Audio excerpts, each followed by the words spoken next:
Hello everyone, you're watching the 20th lecture in the series Mathematical Methods for Economics.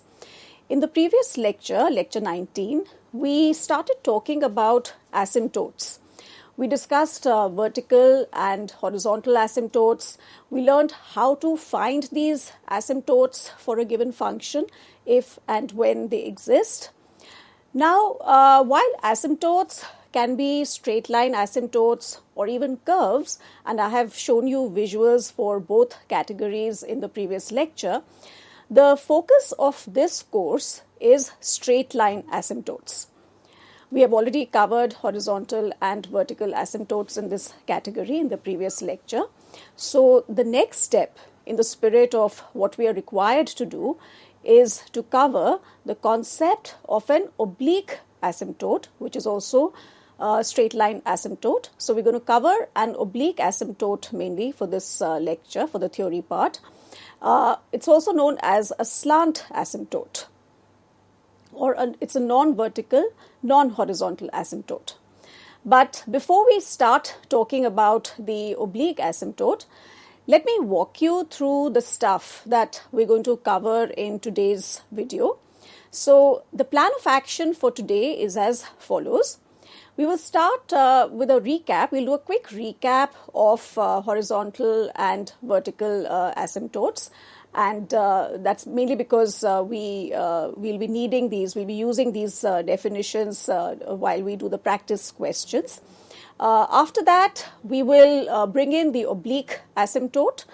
We will define the oblique asymptote, and we will look for the structure that a function should have in order for it to have an oblique asymptote.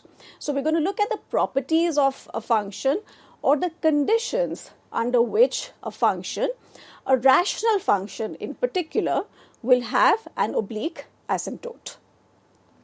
Further, we will also go through, I'll also show you a mathematical proof. We'll mathematically prove that these conditions that we're talking about in this bullet point 3, these do in fact correspond to a function having an oblique asymptote. We'll further go on to talk about the procedure that has to be followed to calculate the oblique asymptote. And as is true for any course, any discussion is incomplete without examples and problems. So we will bring in practice questions. I'll throw in as many practice questions as I can, depending on the availability of time. So let us start with the definition of the vertical asymptote. I'll just quickly do the definitions only for vertical asymptotes and horizontal asymptotes. If you want to view the details and the various details that go into these concepts, you can go back to the previous lecture. So a vertical asymptote is nothing but a vertical line. And because it is a vertical line, it is specified by the x coordinate. The x coordinate has to be the same regardless of the value of y. So a vertical line x equal to a, some constant a, is called a vertical asymptote of the graph of a function f if the function tends to infinity or the function tends to minus infinity as x approaches a from the left or from the right. The basic criterion here is that the function, as x approaches a from the left or from the right, the function should shoot off to infinity or minus infinity. This is the main criterion, and this is something you should watch out for when you're doing the practice questions. Okay, to illustrate, look at this figure on the left here. Here, this y-axis, or the line x equal to 0 shown in red, this acts as a vertical asymptote. Why is that? This is because as x approaches 0 from the right or from the left, the function shoots off to infinity. You can see that happening in both on both sides of the y-axis. Similarly, look at this figure on the right. Here I'm showing you this vertical line here, which is x equal to 1. And we see here that as x tends to 1 from the right, the function shoots off to infinity.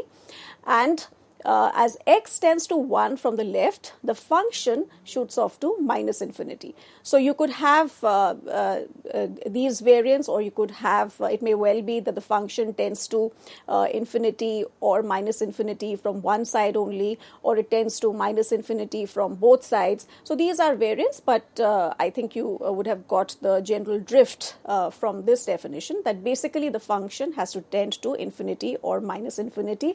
It increases or decreases without bound as x approaches the vertical asymptote. The next is the concept of a horizontal asymptote, and as the name suggests, a horizontal asymptote is nothing but a horizontal line which is specified. Because it's a horizontal line, it has to be specified by the y coordinate. So the y coordinate has to remain the same regardless of the value of x.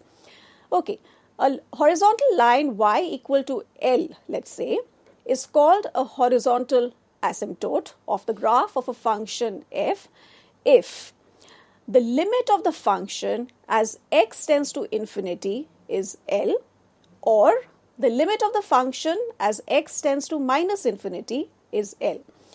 Now here we are basically talking of limits at infinity. Now note the difference between a vertical asymptote, the concept of a vertical asymptote, and the concept of a horizontal asymptote. Whereas in a vertical asymptote, the function itself shoots off to infinity or minus infinity. Here we are asking, what is a value that the function f tends to, or what is a line that the function f approaches as x approaches infinity or minus infinity. Okay, so for the vertical asymptote, the function itself was shooting to infinity or minus infinity. Here we're looking for the value that the function would approach as x, the x value approaches infinity or minus infinity. So let's look at some visuals here. As I said, when we are talking of horizontal asymptotes, we are basically calculating limits at infinity. We are capturing the end behavior of a function in this case. So here you can see that as x tends to infinity, the function tends to capital A. So here y equal to capital A acts like a horizontal asymptote. Okay, and similarly you can see on the other side that as x approaches minus infinity, the function approaches capital B, which is to say that the limit of the function as x approaches minus infinity is B. So y equal to B is also a horizontal asymptote for the graph of this function. But it may well be that you could even have a case like this. So here you have only one horizontal asymptote, which is y equal to A, and that is to say that whether x approaches infinity or minus infinity, on both sides the function approaches capital A. It approaches the line y equal to A. Okay, let's now talk about the oblique asymptote, because this is something which we did not discuss in the previous lecture because we ran out of time. So an oblique asymptote is a non-vertical, non-horizontal line which is specified as y equal to ax plus b, and that line specified by y equal to ax plus b is said to be an asymptote to the curve f of x as x tends to infinity or as x tends to minus infinity if the difference, in particular the vertical distance between the function and the line ax plus b, tends to 0 as x tends to infinity or as x tends to minus infinity. So if I look at the difference between f of x and ax plus b, that difference tends to 0 because we have to, the idea of an asymptote is that the function approaches the line. So here our line is ax plus b. The function arbitrarily approaches the line. It comes closer and closer to this line as x approaches infinity or minus infinity. Let's further look at what this expression means, what f of x minus ax plus b means. So if you look at this graph here, I have this graph here, and you can see that as x tends to infinity, the vertical distance, if I look at the vertical distance which is represented by this distance here, between the function and the line ax plus b, that tends to 0 as x approaches infinity. Okay, so this is what we're going to be capturing through the concept of an oblique asymptote. Similarly, if you look at this visual, the next one here, here also you can see that as x approaches infinity or minus infinity, in fact, in this case, on both sides, if you look at the end behavior, the function approaches this line ax plus b. The vertical distance between f of x and ax plus b becomes smaller and smaller as x tends to infinity or minus infinity. I hope that is clear. And with that, let's develop a mathematical criterion. And here we have a result for establishing what the oblique asymptote is. And here the result is that if we have a function of the form px by q, p of x by q of x, which is a rational function, and at the same time where the degree of the polynomial p of x is 1 greater than the degree of the polynomial q of x, then the function will have an oblique asymptote. Okay, so here, read this definition again. There are two conditions that I'm highlighting here for the existence of an oblique asymptote. First is that the function should be a rational function.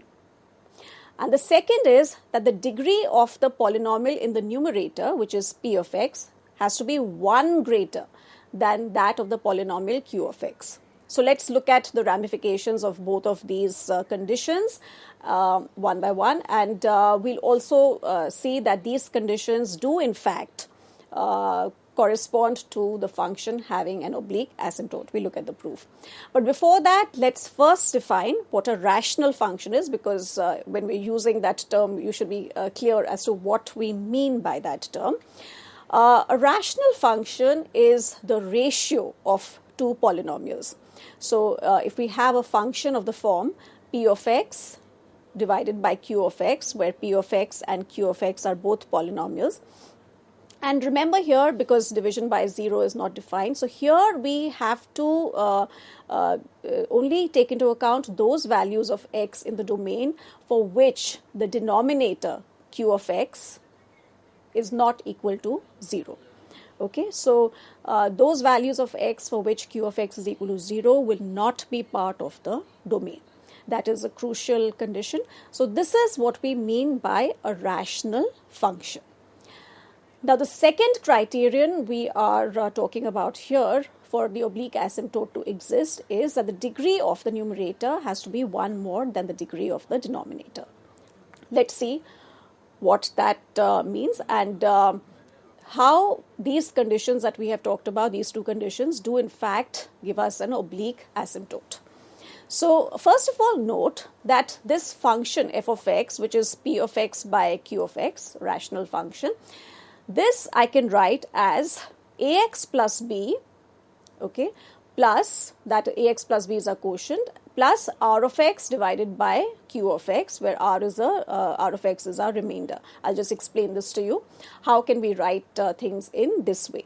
So let's do this long division, because you have a polynomial in the numerator and you have a polynomial in the denominator. You all must have learned how to do the long division for polynomials in school. So if I divide p of x by q of x, look at this box here, then note here that because the degree of the polynomial p of x is 1 more than the degree of the polynomial q of x, the quotient will be a linear function. The quotient will be a polynomial of degree 1, right?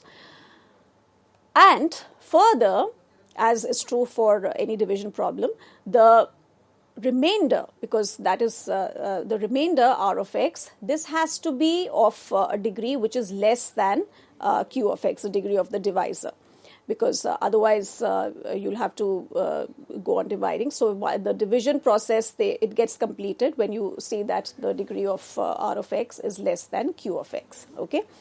Now, Because ax plus b is a quotient, okay, r of x is a remainder, q of x is a divisor, I can write p of x as ax plus b times the quotient times the divisor, which is q of x, plus the remainder. And this is standard stuff that you would probably be doing in school. If you, for example, let's say divide 7 by 2, then 2 goes into 7 3 times, and you have 6 here, the remainder is 1, the 6 has gone missing for some reason. So the remainder is 1. So I can write 7 as 3 times 2 plus 1. You must have done this in school. So similarly, when I write p of x divided by q of x, when I do the division, I can write p of x as q of x times ax plus b.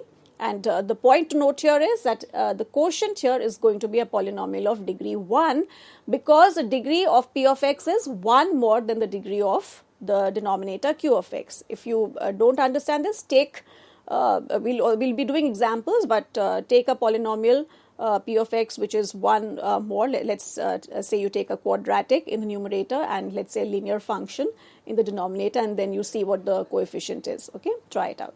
And so p of x is equal to ax plus b times q of x plus r of x. And now once I've written things in this way, I can divide throughout by q of x to get p of x by q of x is equal to ax plus b plus r of x divided by q of x. Okay, so here p of x by q of x can be written as the quotient ax plus b plus r of x divided by q of x.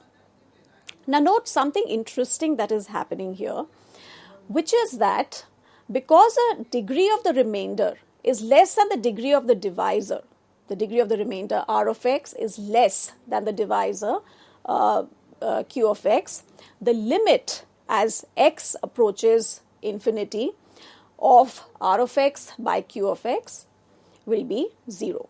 This is a result that I had developed in the previous lecture through an example, but I think the general gist should be clear. I'll just take up this point so that you understand.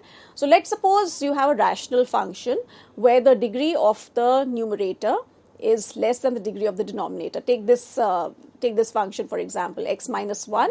The degree here is 1, and in the denominator you have a polynomial of degree 2. So when I take the limit at infinity, so suppose I ask you what is the limit of this function as x tends to infinity or minus infinity, that limit is going to be 0. Why is that? Because in the numerator, if you think of this problem intuitively, in the numerator it is x. It is a term x that is going to dominate as x tends to infinity, and in the denominator, it's x squared that is going to dominate. So when I take the limit at infinity, the function is going to behave like x by x squared, which is nothing but 1 by x. So when x tends to infinity, 1 by x will tend to 0. Okay. So in general also, if we have a function which is the ratio of a polynomial of degree p divided by polynomial of degree q, where p is less than q, then it's the dominant term in the denominator which will dominate as x tends to infinity, and you will get the limit as 0. So coming back to our original discussion, we said that we can write our function p of x by q of x as ax plus b plus r of x divided by q of x, and because the degree of r of x is less than the degree of q of x, the limit as x approaches infinity or even minus infinity, the limit of r of x by q of x is 0. Okay. Now, what does this mean? R of x by q of x, look at the first step. R of x by q of x is nothing but p of x by q of x minus ax plus b. Just take ax plus b to the left hand side. So when I take the limit as x approaches infinity of r of x by q of x, this is to say the limit as x approaches infinity of p of x by q of x minus ax plus b is equal to 0. And actually there we are. We actually have the definition of an oblique asymptote staring right in front of us, because p of x by q of x is nothing but f of x. So once I substitute f of x here, what do I get? The limit of f of x minus ax plus b, as x tends to infinity is 0. This is a definition of an oblique asymptote. So do you see, we started here by assuming that we have a function which is a rational function. We started out by assuming that we have a rational function where the degree of the numerator is 1 more than the degree of the denominator. Okay, and now we have the situation that this ax plus b is acting as the oblique asymptote, and this ax plus b is nothing but the quotient in the long division that you do for p of x divided by q of x. So actually this now gives us a procedure for finding the oblique asymptote, provided the conditions that I've specified are satisfied. So the oblique asymptote is found by performing the long division p of x divided by q of x and ignoring the remainder. Okay, so this ax plus b is going to be your slant asymptote, your oblique asymptote. Now, there's an alternative way also that you can look at things, which you also find in textbooks, because I can write p of x by q of x as ax plus b plus r of x by q of x. So as x approaches infinity, the second term will tend to 0 on the right hand side, right? And therefore, this function p of x by q of x will tend to ax plus b, sort of mimic the behavior of the line ax plus b as x tends to infinity. Okay, so the bottom line is that you can find the oblique asymptote here by doing the long division p of x by q of x and taking the quotient as the oblique asymptote while ignoring the remainder. So we have now summarized vertical asymptotes, horizontal asymptotes, and oblique asymptotes. Let's now, let me just give you some, a little bit of a brief of what are the tricks and the strategies you can follow to find your asymptotes. And these are some useful guidelines. I hope you find them useful. So by the way, these guidelines that I'm showing you here, these are specifically for rational functions. Okay, so for a rational function, f of x equal to p of x by q of x. Suppose I ask you to find all the asymptotes, and this will be the standard question for all the examples that we'll do today. Find all the asymptotes for the given function. So as far as a vertical asymptote is concerned, the strategy that we follow for a vertical asymptote is you first check for what value of x is a denominator equal to 0. Okay, so check for the zeros of the denominator. And then for those values where you found the zeros, value or values, make sure that the function tends to infinity or minus infinity as x approaches that value or values for which q of x is equal to 0. Okay, because we need to make sure that the function actually tends to infinity or minus infinity as x tends to the particular values for which the denominator is 0, because there's also this other possibility where you might have a hole in the function, and one example I even went through in the previous lecture, but we'll do more examples in this particular video as well. Okay, so this is as far as a vertical asymptote is concerned. Let's now talk of the horizontal asymptote and oblique asymptote criteria. So let's suppose you have a rational function f of x equal to p of x by q of x. P of x is this polynomial a sub p. It is a polynomial of degree p. So a sub p x to the power p plus a sub p minus 1 times x to the power p minus 1 and so on till a1 times x plus a naught.